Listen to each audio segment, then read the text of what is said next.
Order! Order! You are an incorrigible delinquent at times.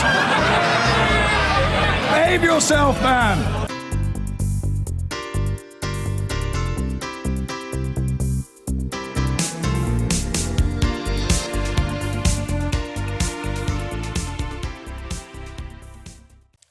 Now, prison officers have returned to work following a 24-hour protest after the government won a High Court injunction to halt the action, which it argued amounted to an illegal strike. Up to 10,000 prison officers in England and Wales stopped work, protesting at what they said was a surge in violence and a meltdown in the prison system. The protest brought a number of court cases to a standstill, including the trial of Thomas Mair, who's accused of murdering the MP Jo Cox. Our Home Affairs correspondent Andy Davis reports. In Cardiff, as elsewhere, the protest started early this morning. Here we counted around 50 officers outside, responding only to emergencies. Inside, all visits were cancelled, we were told, all workshops. It was meals and medication only, said one officer. Another said they'd had enough of the violence, citing two very recent incidents. Saturday, two members of staff were assaulted by a prisoner after being escorted out of domestic visits. Badly injured? Cuts and bruises, blow to the head on another prisoner. Both were sent home, one for treatment and yet to return. It's symptomatic, say the main prison officer union, of a deteriorating situation.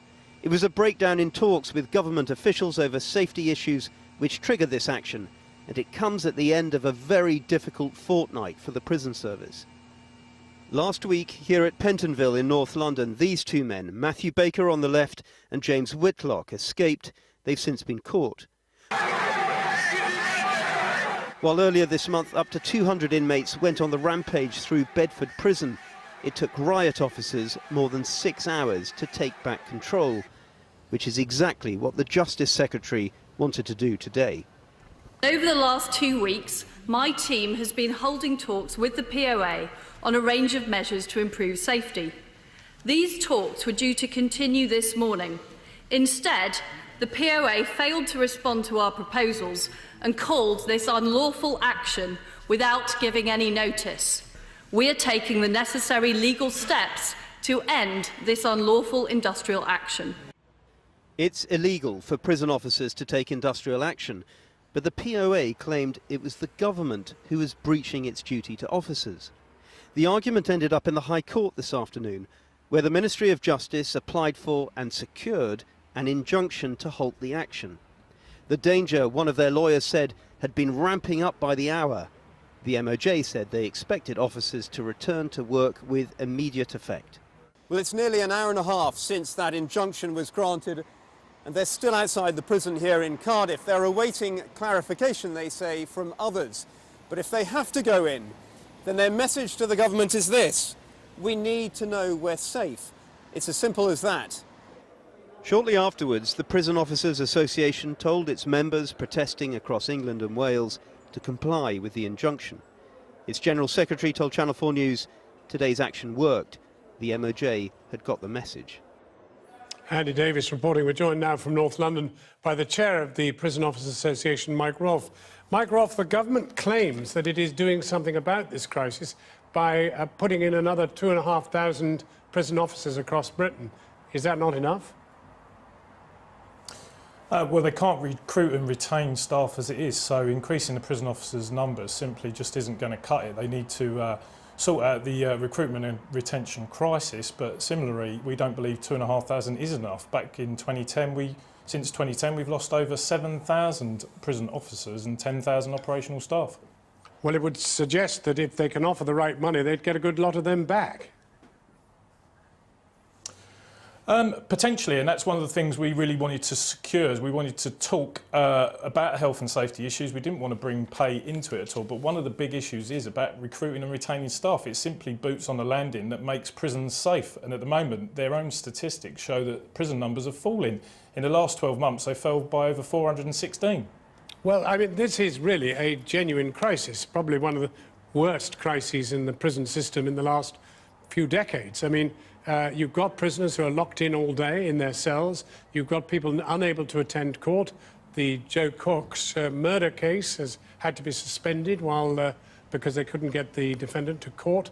How long can this go on?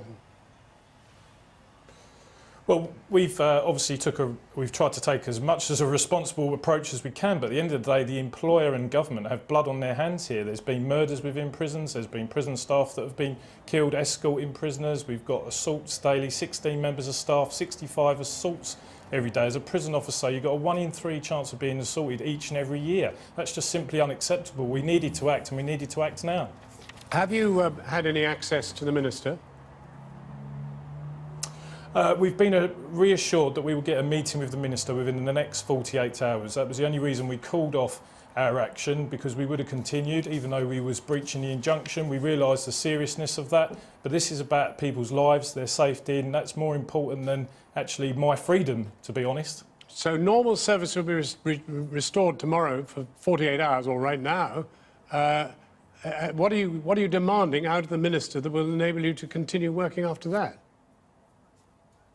Well, our demands haven't changed. We still want her to enforce safe regimes in both the public and private prison service throughout England and Wales. And then we want her to talk to us and reach an agreement on how we suitably recruit and retain prison officers. It's a very simple request. It's one that we've been asking for 2 weeks, and we simply haven't had it. And I would have to refute the fact that we were meant to meet the MOJ today. We were very clear that our deadline was the 11th of November, and they've painted us out to be liars. What they've in fact done is actually lied in the House of Commons and to the press to secure their injunction. Mike Rolfe, thank you very much indeed for joining us. Mike Rolfe, the chair of the Prison Officers Association. I've been getting away with it all my